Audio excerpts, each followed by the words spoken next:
Vamos a esperar a que se integren sus compañeros, Carlos, para iniciar con la clase, porque vea cómo estábamos ahorita deteniéndonos y deteniéndonos.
Qué bueno que ya pudo entrar Mauricio, ahora ya no batalló.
Dos minutos más y iniciamos con la clase, chicos, para que se integren sus demás compañeros.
cierto. Luego,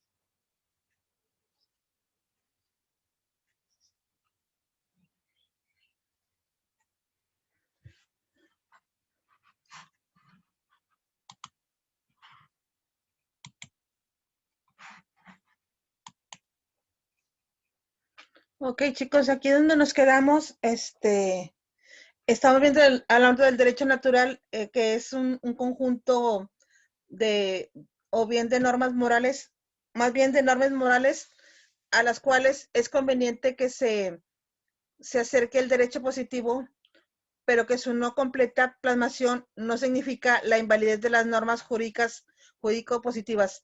Las tesis de Working también son una evaluación del, o sea, de que lo señala, perdón, lo que es el derecho, sino también que están presentes en él los principios, es decir, unos planteamientos de ética que tiene en cuenta el juez cuando aplica el derecho. Desde el planteamiento positivista se ha considerado que en ocasiones puede haber también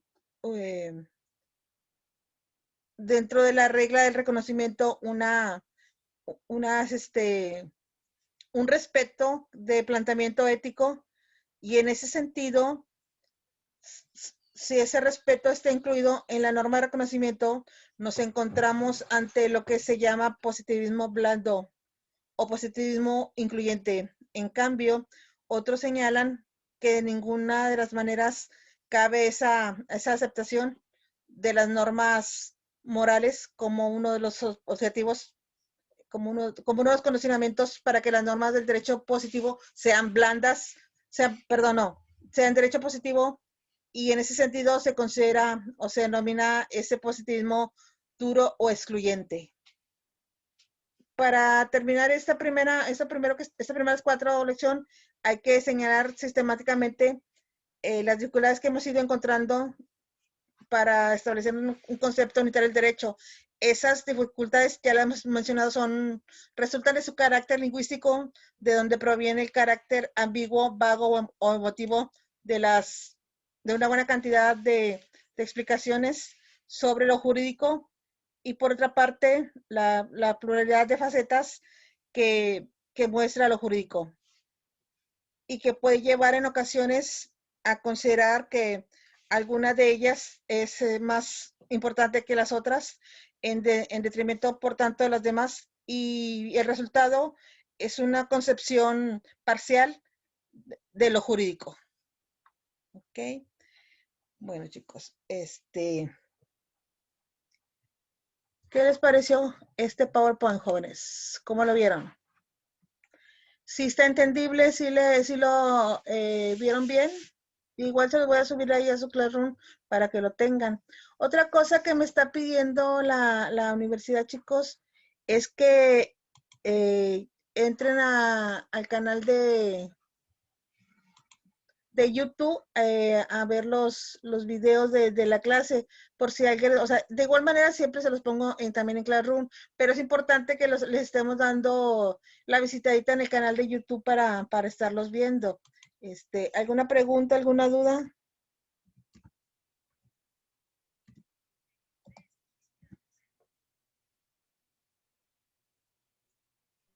No, ninguna, nada más le íbamos a pedir a favor que nos subiera, pero siempre hace de subir las diapositivas al Classroom.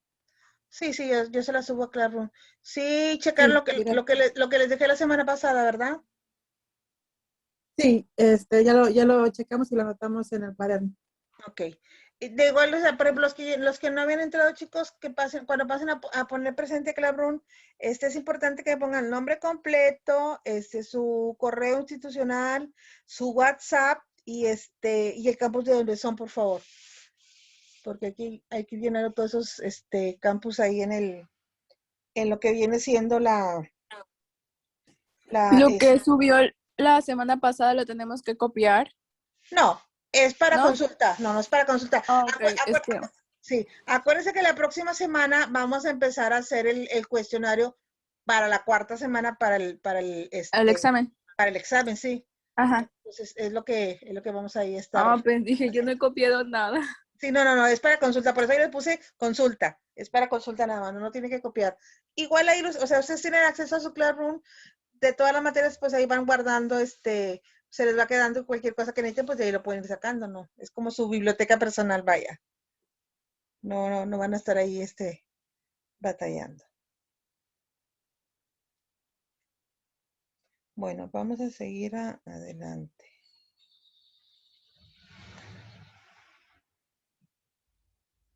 Vamos dentro de este mismo rubro, pues ya vimos vamos a ver dentro de lo que es la teoría del derecho. Ahora les voy a hablar un poquito de igual, este segundo PowerPoint, no me da acceso aquí la computadora a abrírselos, no sé por qué, pero igual veo la manera de cómo podérselos, poner aquí subírselos a Classroom, ¿sí? Es igual sobre lo mismo. A continuación les voy a explicar, vamos a ver lo que es de este tema, vamos a ver lo que es la medida social y las normas de conducta.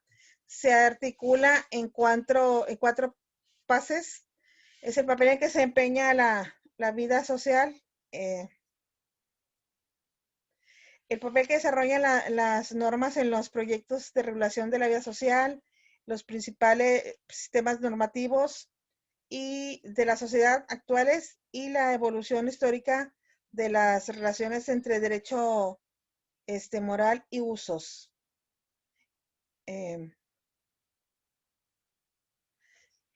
Y usos sociales, perdón. La relación sistémica del derecho con la moral y los usos dentro de la organización social. Bien, el primer número, el primer cuestión a tratar es el papel que desempeñan las normas y los desempeños en la relación social. Las sociedades, pues, somos distintas y por lo tanto las normas han desempeñado papeles muy distintas en cada una de ellas. Esta cuestión la vamos a ir viendo más adelante. Exactamente lo que son las tituladas, las funciones del derecho. Por el momento es suficiente señalar, es preferible más que tratar, señalar que la sociedad no se ha articulado siempre de la misma manera. También aquí hay que reconocer que la sociedad ha cambiado a lo largo de la vida, a lo largo del mapa mundial, son muy distintas las sociedades. Por tanto, es preciso someterlas a alguna clasificación que tendrá que ser forzosamente, por muy general, para poder decir algo de ellas. Pues bien, esas formas genéricas de clasificar las sociedades son las que resultan de una concepción analicista o de una concepción individualista. La concepción, la concepción señala que tiene como ejes la consideración del individuo como algo que nace en la sociedad, que es previa y que hace que el individuo sea inexplicable sin ella. La sociedad es similar a un organismo, se desarrolla naturalmente, no es adecuado intervenir en ella y solo es adecuado dejar que evolucione conforme a su principio interno. Esto, la importancia que tiene en relación con la pregunta que nos hacíamos al principio, es decir, con el papel que desempeña la norma en los proyectos de relación social, significa que el derecho no puede utilizarse para introducir cambios en la sociedad, es decir, la sociedad tiene que desarrollarse según sus dinámicas internas, el derecho simplemente le presta una forma y en ningún caso puede ser una herramienta para su transformación en un sentido u otro. En cambio, la concepción individualista de la sociedad, sin negar naturalmente cuestiones de las que parte el planteamiento manifiesta que el individuo nace en una sociedad y que no es explicable sin ella, parte de una consideración metodológica en la cual se considera o que consiste en que el individuo va a ser tomado como previo a la sociedad y elementos mínimos para su constitución. Mínimo en el sentido básico. La sociedad, por tanto, aparece como algo artificial que constituye los hombres a través del contrato. En esta forma de entender la sociedad, el derecho puede utilizarse para dirigir la sociedad en dirección que quieran los contratantes. Es decir, en este planteamiento, el derecho puede ser utilizado en la regulación social, no solo para articular la relación entre los individuos y entre los individuos y los poderes, sino también para transformarlas. El segundo número es aquel que pregunta por los principales sistemas normativos de las sociedades actuales. Estamos rodeados de normas y en ese sentido podemos encontrarnos a veces abrumados por ellas. La forma más tradicional dentro de la doctrina jurídica de clasificar los sistemas normativos es la que distingue entre usos sociales, normas morales y normas jurídicas. En cualquier sistema, de cualquier modo, los tres son sistemas normativos, los cuales significa que están compuestos de normas nada más. Lick, disculpe. Mande. Dice mi compañero Carlos Rivera que por favor le comente que es una norma, que le preguntó por el chat y que no lo vio. Gracias. A ver, no le alcancé a escuchar bien, Nereida. Me dice que su compañera. De parte de mi compañero Carlos Rivera. ¿Carla? Sí, dice Ajá. que por favor le comente a usted que es una norma, que le preguntó por el chat y que no lo vio. Ah, ok. Bueno, habíamos hablado que normas es un conjunto. Gracias. Sí, les había puesto ahí la definición. Nada más déjenme terminar esta explicación y ahorita les pongo ahí la definición de norma. ¿Sí se acuerdan que en un principio les había dado la definición de norma? Ahí se las Sí, bueno, no lo, igual ahorita sí. ahorita se la pongo ahí en el chat, no se preocupe. ¿Ok? Gracias. Sí, de nada. Bueno, vamos a continuar ahí.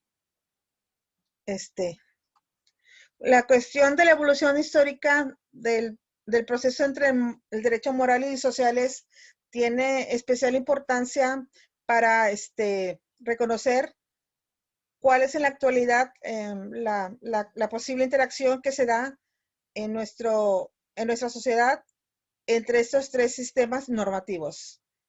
Pues bien, si planteamos la cuestión de la cuestión histórica que le señalaba en primer lugar, que los usos de la moral y el derecho han tenido fronteras distintas a lo largo de la historia. Es decir, conductas que que en la actualidad están reguladas exclusivamente por el derecho, pues en otro momento han podido estar reguladas por alguno de los otros dos códigos o incluso por por todos ellos. ¿Cuál ha sido el criterio para que unas normas sean incorporadas a uno u otro sistema? Bien, eso solamente puede responderse a través de un análisis muy detallado de cada sociedad en concreto. De una forma muy genérica, se podría señalar que las cuestiones más importantes han pasado a formar parte de los sistemas morales y jurídicos y en cambio han quedado a los usos sociales aquellas otras que son, o sea, han quedado ahí, ahora sí como se dice, rezagadas a los usos más importantes.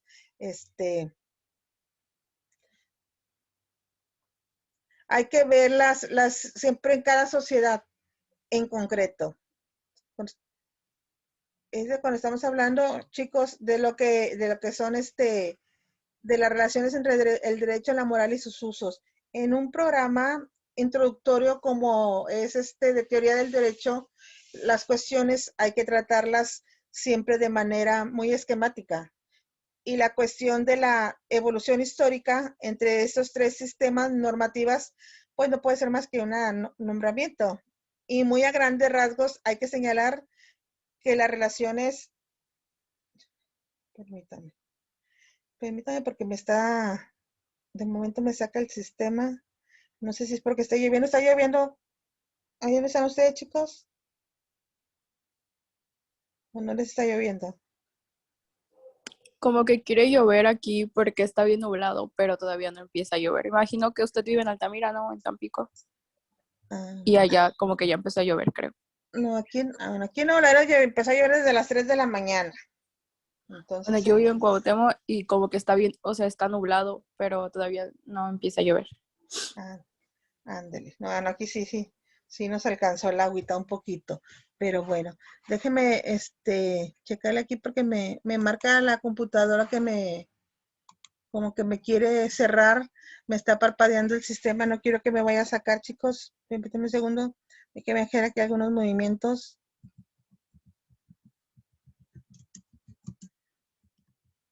Más que nada, no quiero que se nos vaya a ir que se vaya a ir la luz o algo, porque sí está lloviendo un poquito fuerte. Entonces, no quiero que me vaya a dejar a media clase. Pero, bueno.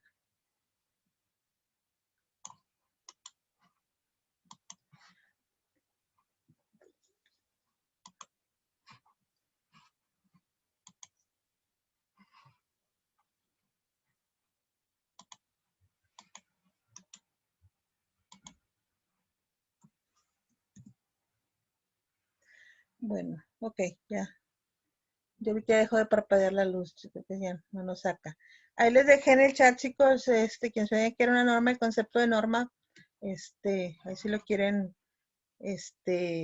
copiar, grabar, ahí se los dejé. Bueno, vamos a continuar. Por ejemplo, en las sociedades aparece como algo artificial que constituye los hombres a través del contrato. Cuando hablamos del contrato, en esta forma de entender la sociedad, el derecho puede utilizarse para dirigir la sociedad en dirección que quieran los contratantes. Es decir, en este planteamiento, el derecho puede ser utilizado en la regulación social, no solo para articular las relaciones entre los individuos y entre los individuos y los poderes, sino también para transformarlos. Un segundo modo es aquel que pregunta por los principales sistemas normativos de las sociedades actuales.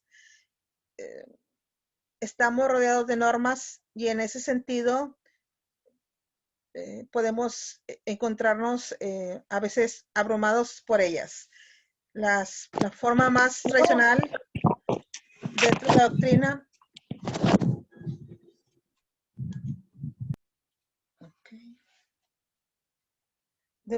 jurídica de clasificar los sistemas normativos es la que distinguen entre usos sociales, normas morales y normas jurídicas. En cualquier sistema, de cualquier moda, los tres son sistemas normativos, lo cual significa que están compuestos de normas, nada más.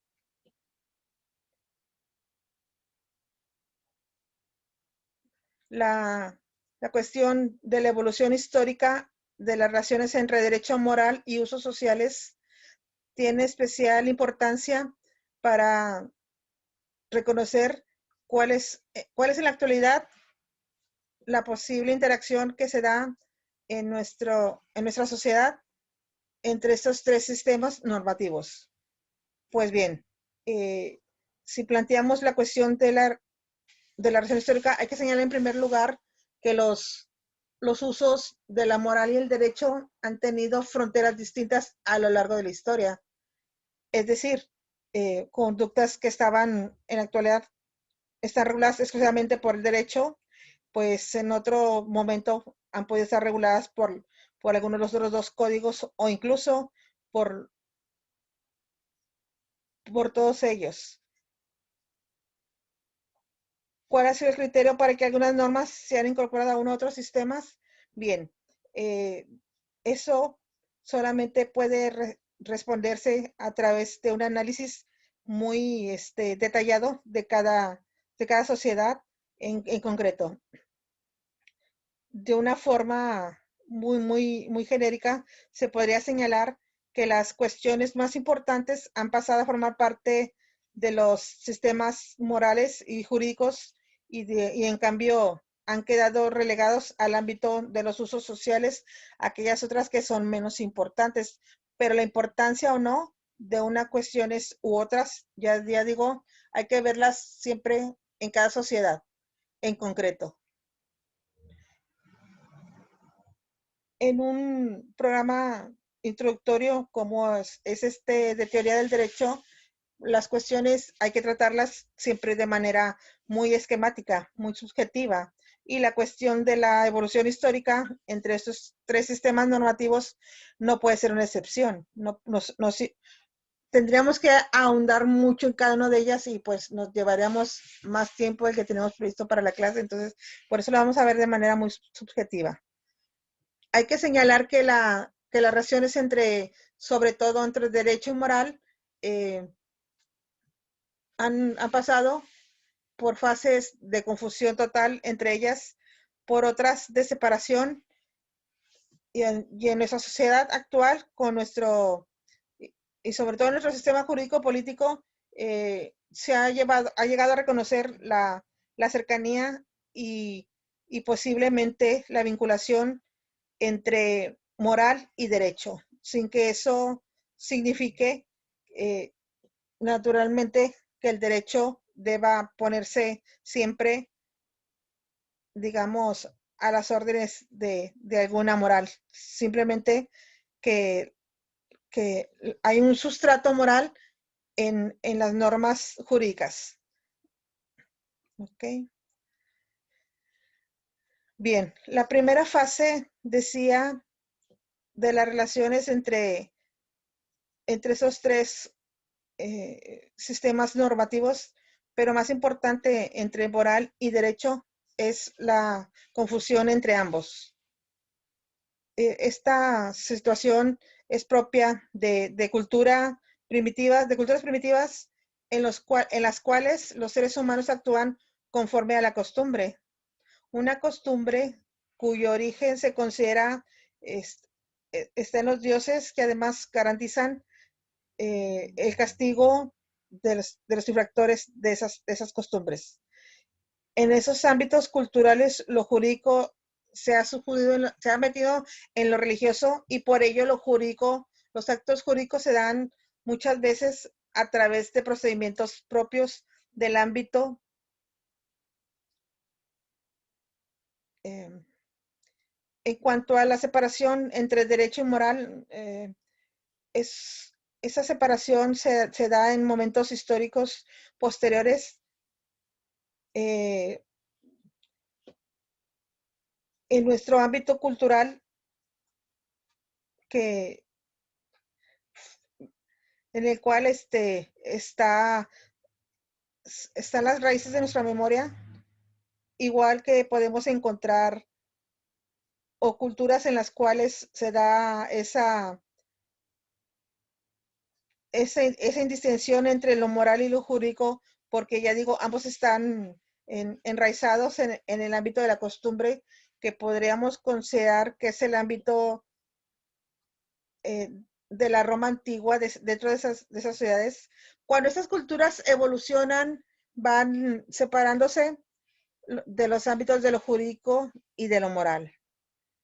Y así ya es posible encontrar las afirmaciones en lo que dicen los juristas romanos, en los cuales está implícita la diferencia de campos y de regulaciones entre lo moral y lo jurídico.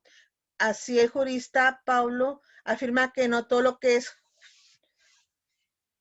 conforme a la moral, es lo que afirma Pablo. Por otra parte, también el cristianismo ha tenido una aportación importante en la distinción entre derecho y moral. hay que señalar que el cristianismo ha sido medular en la historia de Europa y ha contribuido tanto a una inicial separación entre los ámbitos del derecho y la moral, como ha podido contribuir en fases posteriores a su nueva unificación. En este momento solamente quiero señalar la primera constitución que hace el cristianismo a la separación entre ambos ámbitos, con la distinción entre el ámbito de lo que es debido al César, o sea, el poder político, y lo que es debido a Dios, que sería más bien el ámbito de las relaciones que podríamos llamar morales.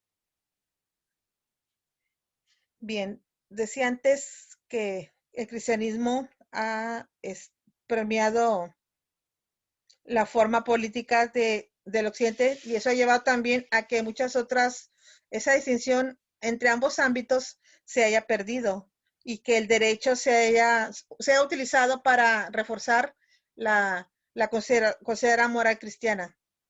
Este procedimiento o proceso de esta posesión de lo moral y lo jurídico se rompe a raíz de la reforma protestante, que rompe con las certezas de cuál es el orden social o político que dado por Dios y desencadena en toda Europa guerras civiles religiosas. Ante esas guerras civiles, las posibilidades que se plantean para alcanzar de nuevo la paz es la victoria de uno de los partidos civiles, de los partidos religiosos que actúan en la guerra civil, o bien la convivencia de ambos. Ahí es donde se da la victoria de uno de los partidos en Lisa. No se hace necesaria la separación entre moral y derecho, y tanto es así que incluso esa separación se considera peligrosa, muy peligrosa. Un ejemplo donde triunfa uno de los partidos es precisamente España, donde la religión católica es hegemónica. No se puede decir solo que sea hegemónica, sino que es única a través de la discusión de las minorías y del forzoso control de las conciencias a través de la Inquisición. Ese control de las conciencias muestra claramente el carácter sospechoso que tiene el ámbito de lo privado y cómo se quiere colorizar por lo público, por lo político, y precisamente por eso se hace imposible o muy difícil la separación entre moral y derecho. El otro caso donde no cabe la victoria de los adversarios y no tiene otra cosa más que convivir,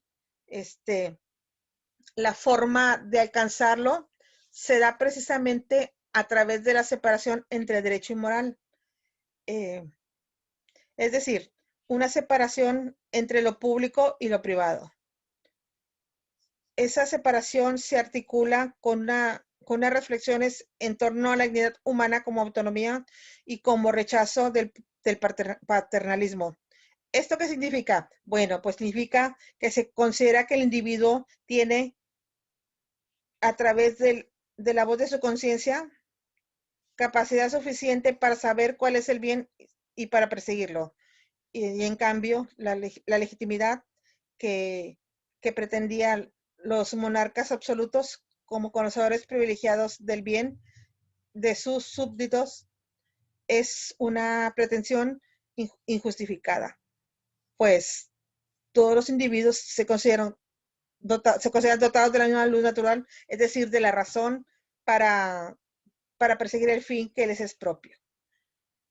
Y en consecuencia, el ordenamiento jurídico se articula para que los individuos puedan llevar a cabo esa posibilidad de seguir su propio plan de vida conforme a sus exigencias racionales y conforme a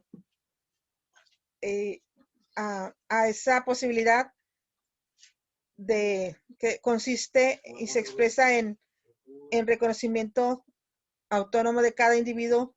Es lo que se considera el núcleo esencial de la dignidad humana, que no puede ser eliminado a través de planteamientos que penetran en ese ámbito que es el referente último de la moral.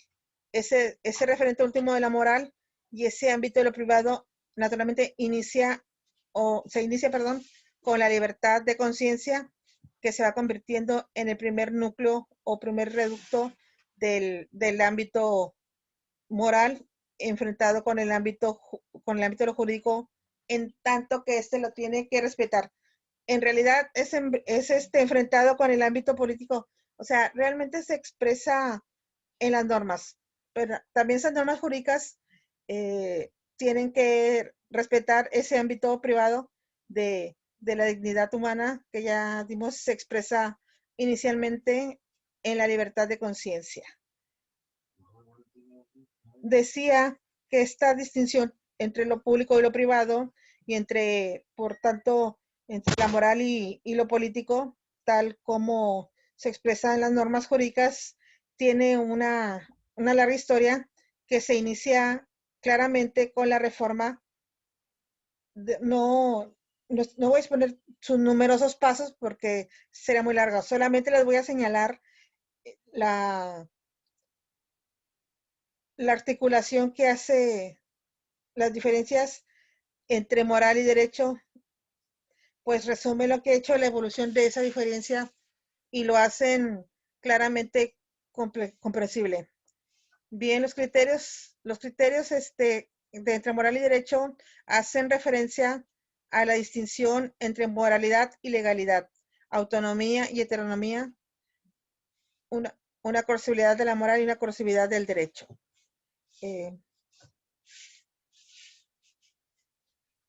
La primera de estas notas hace referencia al motivo por el cual el individuo cumple la legislación. Cuando un sistema normativo, el sistema normativo moral exige su cumplimiento por respeto a la ley moral. En cambio, cuando el cumplimiento legal de un sistema normativo no pregunta por la intención, sino simplemente pregunta por la adecuación de la conducta a esas normas. En ese sentido, el orden moral es mucho más exigente. La diferencia entre autonomía y heteronomía hace referencia a la distinción entre los distintos orígenes de los sistemas morales y del sistema jurídico-político. En el sistema moral, el legislador es el propio individuo, en cambio, en el sentido de las normas, en ese sentido se dice que las normas son autónomas. En cambio, en el sistema jurídico, el legislador es soberano y por tanto, al menos cuando escribe su obra, es distinto del individuo que recibe esas normas. Con la evolución de los sistemas jurídico-político, el legislador democrático naturalmente en el legislador democrático interviene en los individuos y en ese sentido se puede decir que las normas jurídico-políticas también en cierto sentido son autónomas. Es decir, se las dan los individuos a sí mismos. Pero también hay que tener en cuenta la enorme cantidad de mediaciones que hay entre el individuo y la esfera política, lo cual, pues, si bien ya se dijo, el carácter democrático del legislador actual refuerza su legitimidad, también hay que reconocer que esas mediaciones hacen que no sean totalmente reconocibles como legislación propia de cada individuo, la legislación jurídica. Muy bien, jóvenes. Aquí le vamos a dejar porque ya nos va a sacar el Classroom, ya estamos por finalizarlo. Les subo los 2 PowerPoint, chicos. Y ahorita nos vemos a las 12 para continuar con lo que es la otra materia. Ahorita a las 12 aquí los espero, chicos.